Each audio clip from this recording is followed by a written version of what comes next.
Tonight, we begin with a closer look at a powerful tool in modern warfare. The MQ-9 Reaper is more than just an aircraft. It is a highly advanced drone, which means it flies without a pilot on board.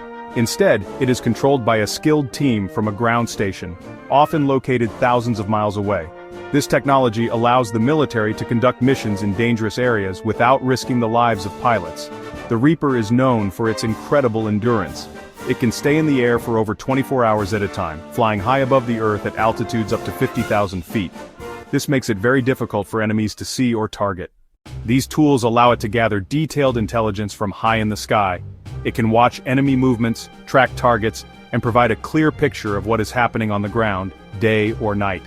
This information is critical for military commanders to make informed decisions. The drone sends live video feeds back to its operators, giving them real-time eyes on the battlefield from a safe distance. But the MQ-9 Reaper can do more than just watch. It is also designed to carry weapons.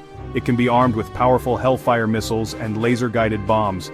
This combination of long-range surveillance and precision strike capability makes it a formidable asset. The drone can find a target, identify it, and then engage it with extreme accuracy.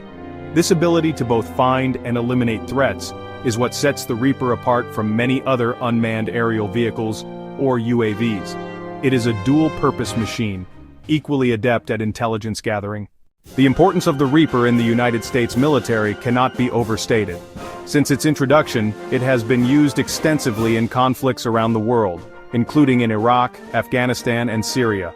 Its ability to provide persistent overwatch has saved countless lives by identifying hidden dangers like roadside bombs and enemy ambushes. It gives ground troops a significant advantage by providing an aerial view they could not get otherwise. The Reaper represents a major shift in how wars are fought, relying on technology, data, and remote operations to achieve strategic goals with lower risk and greater precision.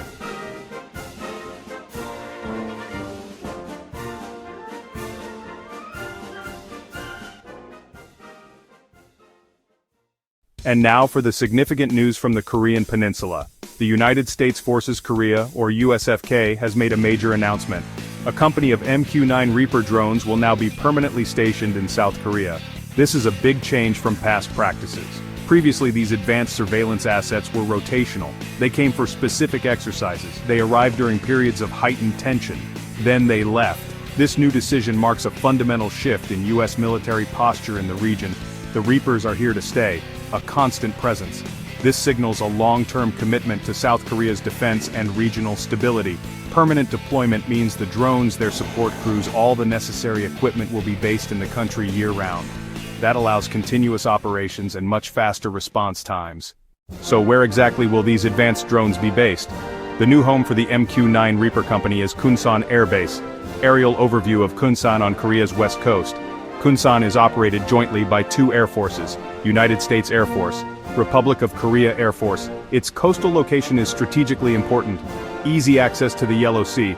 The Yellow Sea separates the Korean Peninsula from China. That position enables surveillance over land and over sea. Kunsan has a long history as a forward operating base for the U.S. military. It's been a cornerstone of the U.S.-South Korea alliance, hosting fighter jets, thousands of American service members. Adding a permanent Reaper company upgrades the base's capabilities. The base is already equipped for advanced military aircraft. That infrastructure makes Kunsan a logical choice. To understand why these drones are being deployed, we must first look back at history. The presence of United States military forces in South Korea is not a new development. It is rooted in the Korean War, which began in 1950. When North Korea invaded South Korea, the United States came to the South's defense. Other United Nations members came to the South's defense. The war ended in 1953, not with a peace treaty, but with an armistice. This means that, technically, North and South Korea are still at war. The border between them, the DMZ, remains one of the most heavily armed borders in the world. After the armistice was signed, the United States and South Korea signed the Mutual Defense Treaty in 1953. This treaty forms the legal basis for the presence of United States troops on the peninsula. To uphold this promise, the United States has maintained a significant military presence in South Korea ever since. These forces, known as United States Forces Korea or USFK, work side by side with the South Korean military to deter aggression from North Korea and maintain peace and stability in the region. The decision to permanently deploy Reaper drones in South Korea comes at a particularly tense time. We must ask, why now? In recent years, North Korea has been very active in developing its military capabilities. It has conducted numerous missile tests, ballistic missiles, cruise missiles. Some of these tests have involved new types of weapons, designed to be harder to detect and intercept. Short-range missiles that can reach all of South Korea. Longer-range missiles theoretically capable of reaching the United States. This escalating pattern of weapons development is a major cause for concern. Adding to these concerns, North Korea's rhetoric has become increasingly aggressive. The country has officially abandoned its long-held goal of peaceful reunification with the South. Instead, its leaders have declared South Korea a hostile, enemy state. This shift in language is significant. With this change, Pyongyang has signaled a more confrontational stance, raising fears that it might be more willing to engage in military provocations or even a larger conflict. This heightened threat environment makes intelligence gathering more critical than ever. So, what exactly will these Reaper drones be doing in the skies over the Korean Peninsula? Their primary mission is intelligence, surveillance, reconnaissance, ISR. This is the core function of the Reaper. Using its powerful sensors, the drone will act as a constant set of eyes and ears. It will fly long, persistent missions, often for more than a day at a time, to collect information. It can monitor specific locations for extended periods, watching for changes or signs of unusual activity that could signal a threat to South Korea. One key task: monitoring North Korea's military activities. Flying along the DMZ, providing live video of guard posts. Keeping watch over missile bases, nuclear facilities, naval ports. High-resolution cameras can identify vehicles, equipment, personnel from tens of thousands of feet in the air. That data builds an accurate picture of North Korea's capabilities, helping prevent strategic surprise. The data collected is analyzed to detect patterns and predict potential actions. Reapers are primarily for ISR, but remember their dual-use nature. Surveillance is emphasized, yet they retain hunter-killer capability. If conflict breaks out, they could be armed with missiles. The news of a permanent Reaper drone deployment has not surprisingly been met with very different reactions across the region. For South Korea's government and military, the move has been welcomed as a strengthening of the alliance. Seoul views the drones as a necessary tool to enhance its defense capabilities against an increasingly unpredictable North Korea. South Korean officials have emphasized that these drones are defensive in nature, designed to improve monitoring and early warning systems. From their perspective, better intelligence leads to greater stability, as it reduces the chances of miscalculation in a crisis. As expected, the reaction from North Korea has been swift and hostile. Pyongyang has strongly condemned the deployment, describing it as a provocative act of war preparation by the U.S. imperialists. North Korean state media has issued statements accusing Washington of escalating tensions and turning the Korean Peninsula into a potential powder keg. The permanent stationing of MQ-9 Reaper drones introduces a new and important dynamic to the security landscape of the Korean Peninsula. First and foremost, it significantly closes an intelligence gap.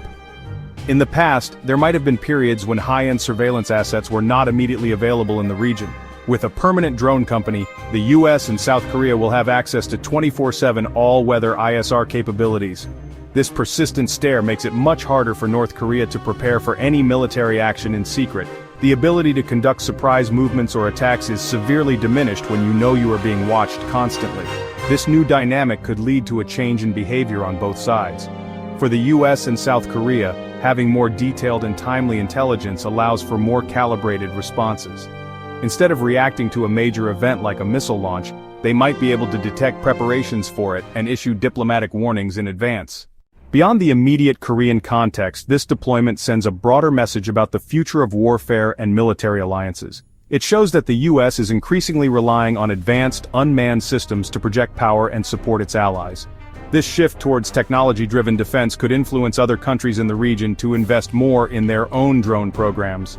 The presence of such a high-profile US drone base could also become a new focal point for regional politics, with countries like China and Russia pointing to it as an example of US military expansionism, further complicating the already intricate diplomatic relationships in Northeast Asia.